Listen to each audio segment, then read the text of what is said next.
encounter with my favorite delicacy. Oh, my favorite fish pao, tilapia. Charlie, tilapia showed me pepper. He showed me something small. Have you ever had a bone stuck in your throat before? What did you do about it? Or not just a bone, any foreign object. Because yesterday, one of our friends told us that he choked on a toothpick. Oh, Charlie. All right, so it's like you just directed my story last. I had gone to a restaurant to go and get some fufu and some goat meat, and then I said, okay, they should add one salmon or whatever it's called. And after eating, I had to drink some water. I'm fond of picking my teeth with this toothpick or whatever it's called. And then after picking my teeth, I tried to throw the toothpick away. I said, okay, let me chew it. Hey. And pieces of this toothpick found its way under my tongue, and before I knew, this thing stuck in my throat. What? Serious. Toothpick? And I was like, I didn't know what to do. So when I sat in my car, I was like, what will I do? What will I do? I get back to the place. I asked the place, you have some banku there? The woman said, yes. Give me one ball. I divided it into two. I swallowed it. It didn't go. I was like, hey, what is happening to me? The woman was like, hey, my brother, what is it? I said, something stuck in my throat. Then it's okay. Then she went inside. She got what they call vinegar, she was saying. I mixed it with water. I gargled this, swallowed some of it. It still didn't go. Then I asked her to bring the other half of the banku. That was when I pushed it hard before it went into my tummy. So, I'm sure this is quite an issue you're familiar with. It might sound like an everyday occurrence, but it's actually fatal. Not just a bone. Yesterday, Shirley sent me a message and said that her uncle died choking on bread. So, look, the risks are enormous. So, it's important that we get some education about getting choked on a bone, on food, on foreign objects. I know little kids like to play with little things, and sometimes they put them in their mouth, in their nose, in their ears, and whatnot. Today, we decide to tackle this very important issue. Dr. Osafo, our drive doctor and CEO of Medicans Hospital, is back in the studio. Doc, you're welcome. How you doing, man? Kwame, I'm fine. Nice. How Good are to you? see you. I'm very well, too. Glad to see you alive. Yeah. And not struggling from. I know, right?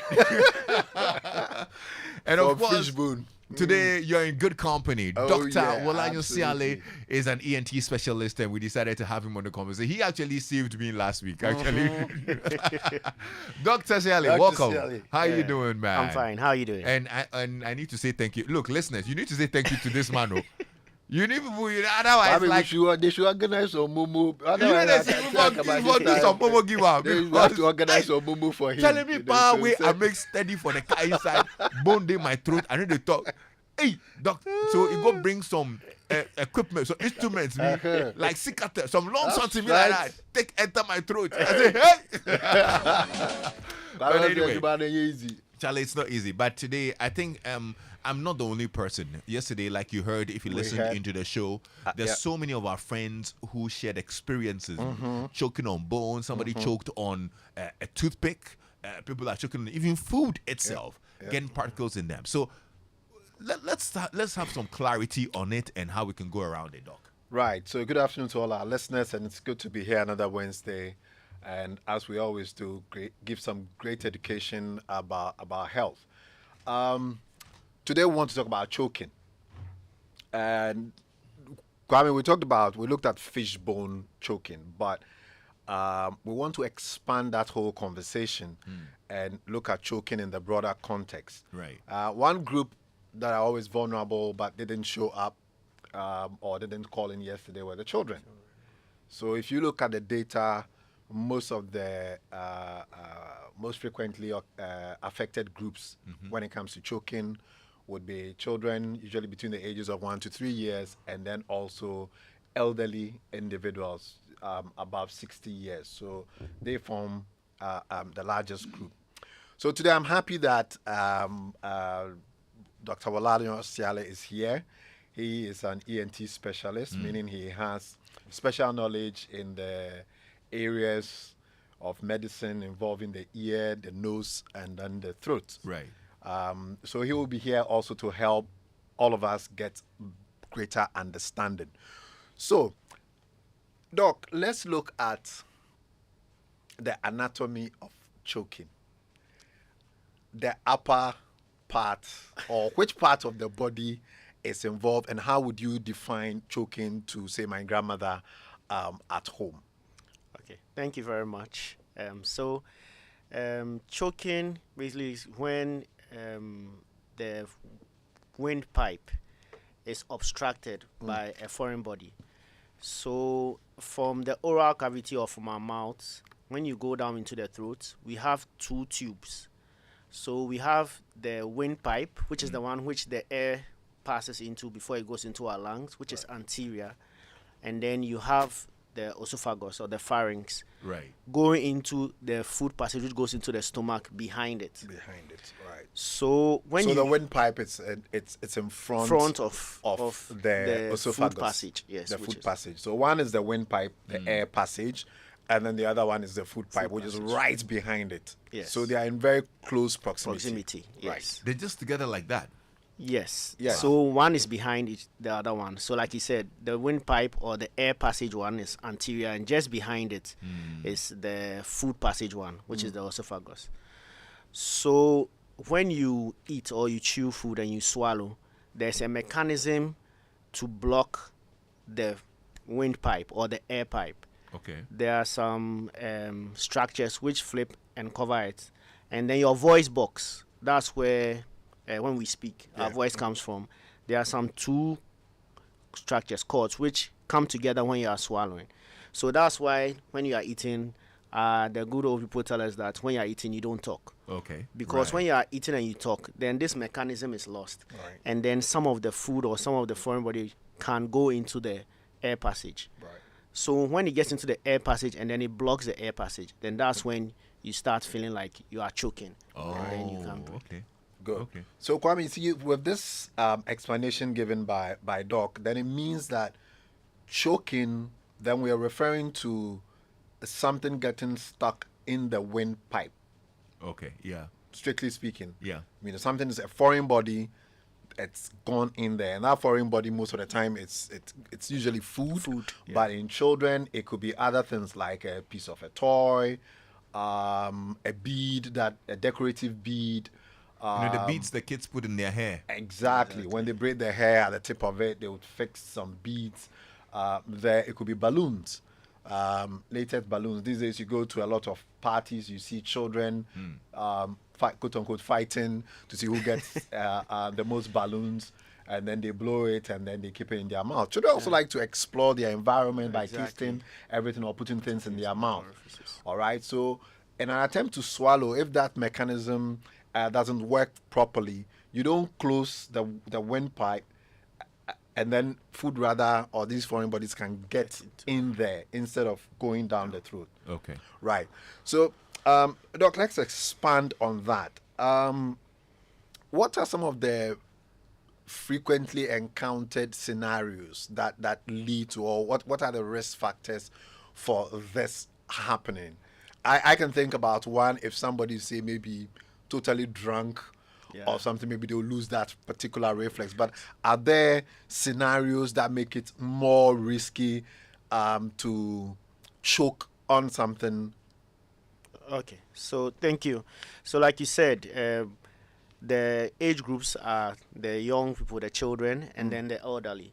So in the elderly, because they don't have teeth, we call it a dental loss. They are not able to chew the food well. Right. And then so sometimes this can go down and then get lodged in the throat or the airway. Also, he mentioned those who are, like if you are drunk, you are disinhibited, so that reflex will not work well. Right. Then also in people who have neurological disorders or special needs children, they also tend to come with putting these foreign bodies either in their nose, in their ear, or in their throat. So chewing is a very important mechanism to prevent choking. Okay. So Kwame, you remember Rablo? Yeah. Rablo, we don't, Presectors. you know, so we see who can eat most of the food. So we are just like literally fighting over the food. Chewing is a luxury. So chewing is a luxury because by the time you finish chewing, the food is finished. Wow. So you take one big mouthful at a time and you Yeah. hardly chew. So chewing is an important mechanism. You chew food to a certain fine consistency that would reduce the likelihood of the food getting into the airway. the windpipe, Yeah. and rather it actually goes down the food pipe or the esophagus Okay. proper. So chewing is very, very important. All right. And also the neurological disorders, the brain and nerve problems that some individuals may have. I found out that the adults who have things like dementia, Sure. Alzheimer's disease, Parkinson's, you know, where their brain and nerves are affected one way or the other. People who've had a stroke, you know, who, for example, where their ability to have that controlled swallowing is affected, they're also susceptible to choking. to choking. And then for the children to, just like in the way in the adults or the elderly, they don't have teeth. The children, most of them have not developed the molars, which is what helps to grind the food into pieces and bring it together. The Okay. teeth at the back of your, Or the back you know, of at the the back end. Yes, the Right. ones at the back end. So that also predisposes them to having these food particles getting lodged in the airway or getting stuck in the throat. Okay. All right. So let's talk about relief now. Or you are going on. Yes, something else? I had a question before we come to what can we do, Okay. you know, but Doc, how can we identify someone is choking? Because from what we have described so far, if somebody is choking, probably they may not be able to talk because they're not getting air in and out. And if that goes on for some time, so if I am standing by, if Lexis is with me and I'm eating and I unfortunately I choke on something, without me describing, can Lexis be able to identify that this is what's happening to Doc? So let me intervene. Are there signs? How do we ID choking? Yes. So, like you said, the person may not be able to speak. You'll be trying to speak, but words are not coming. Also, sometimes when it gets lodged in the voice box, then their voice may change. So we call it hoarseness, or the voice will change. Like, let's say when you have a sore throat, the way your voice becomes raspy, the voice may change. And then also then the patient or the person may start like having difficulty in breathing. Right. Or is struggling. You see struggling. that the person is basically struggling to breathe or struggling for air. So these are some of the things which you can see to identify that, oh, this person is choking. In your experience, what have you pulled out? What have you seen? Share with us some of the interesting stories. Interesting stories. Yes. Okay, so one of the interesting ones was most of the time the children fish bone sometimes gets lodged in the voice box. Wow. Yes, so those ones are quite big ones. So that's why we are saying that preparing food for children, we should make sure that we remove all the bones, or better still, take fish which doesn't have bones, Right. so that there is no issue of a bone getting lodged, because sometimes you will not know. Yes. Then another interesting one was we remove peg hooks. So the hook which is in the peg. Yeah. Sometimes children The pegs that swallow we it. used to dry. Dry. Yes. The Oh, hooks wow. in there. Yes. But the commonest one, which is not like choking, but in the food passage one, the commonest we see is coins. Coins. Yes, Yeah, that's they one swallow of the coin. that's one of the commonest. So the kids swallow the coins. Yeah, they swallow the coins. Sometimes we joke that they want to open a bank or A piggy bank in their A stomach. piggy bank, yes, where nobody can have access to. But the other one too, we also advise is the granite and corn. Groundnut That's and corn. another one too, which we remove a lot. But that one a little lower down, so maybe lower down in the air passage. So we have the trachea and then some branches, and it all comes down to boils down to the fact that their teeth are not, the ones at the back, which helps us to grind the food well, are not well developed. So if you give it to a child, I would say cut off 5 years. Above 5 years, you can give them these foods, because from 5 years going, then the molars are there. But before 5 years, you shouldn't. If the person wants to have a taste of granite. You can give granite paste or something. Paste. Okay. Yes, Right. so Okay. I'll advise that one. Yeah. Right. So Kwame, we're now going to look at what to do with Doc. Doc is going to explore some of the things that you can do. And as we've rightly pointed out, there are different age groups. We've got infants who can choke. I mean, before 1 year, or a human up to 1 year would call that human an infant. And then we've got young children who can also choke on food. And then we've got older children, and then we've got adults. So, Doc, help us. We all want to be doctors or doctor's assistants, ENT assistants, specialist assistants. So, what can we do as a first aid measure when someone is choking? Okay, so when someone is choking, let's start with an adult. Right. Let me start with an adult. So when someone is choking, you encourage the person to cough.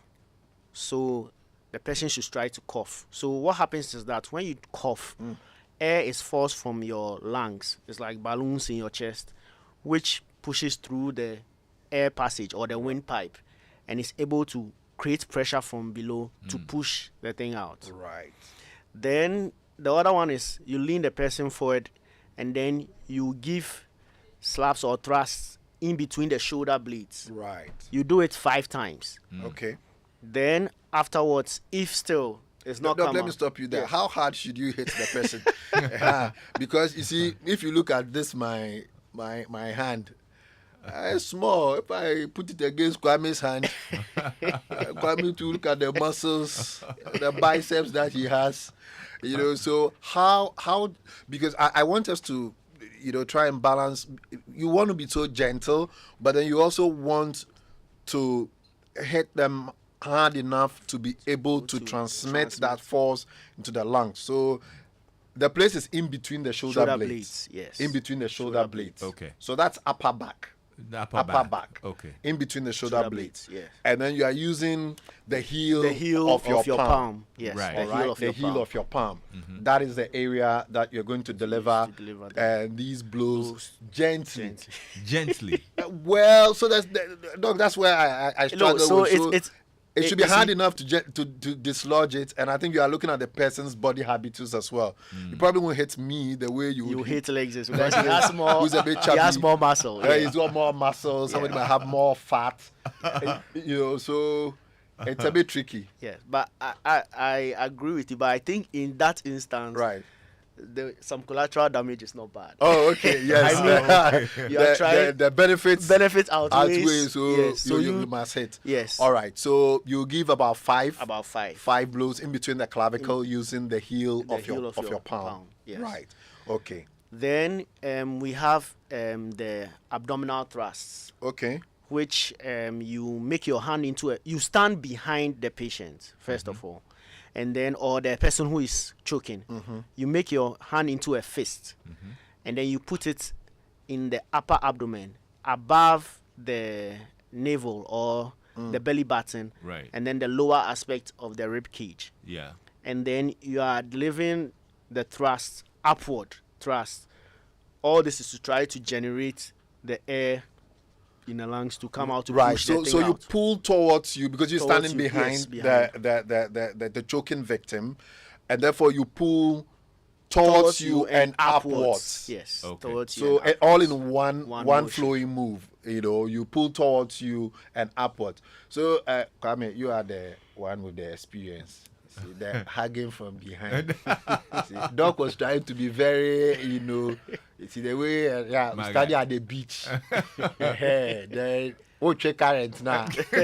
We are your character. No, you should just to simplify so the guys can do it. The guys, they know what I'm talking about. The guys who are listening, they know it. The way your arms go around like that, this time around, you just make your dominant hand into a fist. And then Goes you push over it the, up. the belt button, and then you push it towards you because then you're at the up. back, and then Okay. upwards. And this, as Doc said, forces a lot of air from the lungs Okay. up the airway to try and dislodge that. Okay. And Doc, there's a name for this particular thing Yeah. that you just described, right? Yes. So it's called a Heimlich maneuver. The Heimlich maneuver. Okay. Right, named after the doctor who discovered it? first described it. Okay. All right. I see. I think Henry Judah Heimlich. All right. He died in 2016. He was almost 100 years old. Wow. When What did he die of? Choking? Well, actually, he choked once Okay. in the care home where he was living, and somebody performed that maneuver on him. That saved him. A couple of years later, then he passed. Oh, I see. So it is called the Heimlich maneuver, Heimlich. So those who are listening to us right now can go online. Okay. Just Google it, look at the video. This is something that everybody should be able to do. It's Right. life saving. Actually, It's like life he's saving. saying. So Because when you are really choking and the windpipe is blocked, then all you've got is a few minutes, because your brain can do a longer period without 5 oxygen. minutes, yeah. Without oxygen. Okay. And so will your heart also fail without oxygen. So it's actually a life-saving maneuver, and I think it's something that every adult ought to be able to perform. Can we zoom in on my fishbone? Right. So now we're going to talk about the fishbone. So, Doc, let's talk about the fishbone. So this time round, the bone is in the food pipe. passage. It is not in the windpipe, Yeah. if you like. All Yeah. right. They all came from your mouth upstairs, but this time round, yours got stuck in the food passage. Yes. And it got stuck, and it's a muscular tube, right? Yeah. So, Doc, what then should we do, or what then happens in this scenario? Okay, so in this scenario, I would say for some foreign bodies, I think first aid does not really help. Let me put it that way. So sharp objects. So I don't know how to say, is it scandalized or mortified by the patients who, or your caller who said there was a toothpick. Yes. Yes. And he tried to push it down with banku and Yes. other pointed stuff or pointed foreign objects are difficult to be moved by those things, Yeah. and you may actually make it worse. I can use Lexis example. Most of the time when you take it, when you feel that there's something which has pricked your throat, it is probably in the tonsil or around the base of your tongue. Right. And then there are some cap depressions or like a depression beneath your tongue where these foreign bodies get lodged. So most of the time when it's very uncomfortable like that, that's where it is. And we like it that way. Because with that one, no fuss. When we look, we should be able to see it and remove it. Right. But at times when you try pushing it down, that's when you push it into the food pipe proper. That's the esophagus we are talking about. And that one, we will have to do it under anesthesia. So that one, you have to be in theater and then we remove it. Wow. What I'll say is that you can try coughing. Yeah. You can also try taking some water and gargling to see whether it will dislodge it. There are some scenarios. Sometimes too, you may feel like there's something there, but it actually pricks and goes down. Right. But you still have So some you got a discomfort scratch. there. Yes, a scratch. And then you have the discomfort. Yes. Okay. So for pointed foreign bodies, and then in children, some of them also take, like, let's say Dix batteries and then magnets. These ones, they are like things which I think you shouldn't try pushing down with anything. Right. I know people say vinegar and all that, but I think one of your callers tried Just- it and it didn't work. it didn't dissolve. Yes. So Exactly. Yes. I don't think it works that well. So I think the danger is that if you are not successful in pushing it all the way down into the stomach. If you push it all the way down into the stomach, then through the digestive passage, it will dissolve, because the stomach is a very muscular thing. So you're not going to be able to probably damage it with that. There's acid in there, and then the whole process of digesting it will happen. But the esophagus is a tube, and once you pierce it, or as it's saying, once you pierce it, then it gets stuck there. Then removing it becomes technically more challenging. Okay. You have to undergo a much more invasive procedure in hospital. But as Doc described earlier on, where it usually lodges, it's the upper part, the really upper part. So if you position the person and you look, You should see it. we should see it, and then we're able to pick it out with forceps. That's why we are saying if it is really stuck in there, don't try to push it down, because if you try to push it down, it goes further down, and removing it becomes more of a challenge. Okay. Right. So first thing is, don't try to push it down. You can gargle, you can cough, and then you can do what again?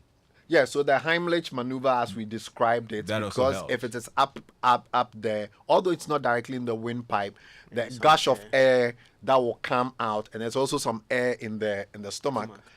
So if you do that type of maneuver, it may also be useful. But if it persists, then you'd advise that we go to Then you need to see hospital. you need to be in hospital, and different sets of people with different skill sets. An anesthetist can be very helpful. An emergency physician, any general practitioner who is I'm comfortable in that experience, and it can take it out. Okay, for great. you. I think we should wrap up with certain pointers, Right. or do's and don'ts. Yes. To relieve people from these things. Right. So, Doc, what will be your pattern, advice for parents, for guardians, and then for us as adults as well? I know you've dropped some of the things like the fish, being very diligent about preparing fish, but what would you advise? Okay. We've got just a minute. Yes. Okay. So for the kids, like you said, because they want to explore their orifices, they want to put things in their ears, their nose, their mouth, hide all those things. If you have coins, which is the commonest one, tell them, get a piggy bank. Tell them that, put it in the piggy bank. At the end of the year, I'm going to buy something for you. Right. Most likely the child will put it in because he knows you're going to reward him.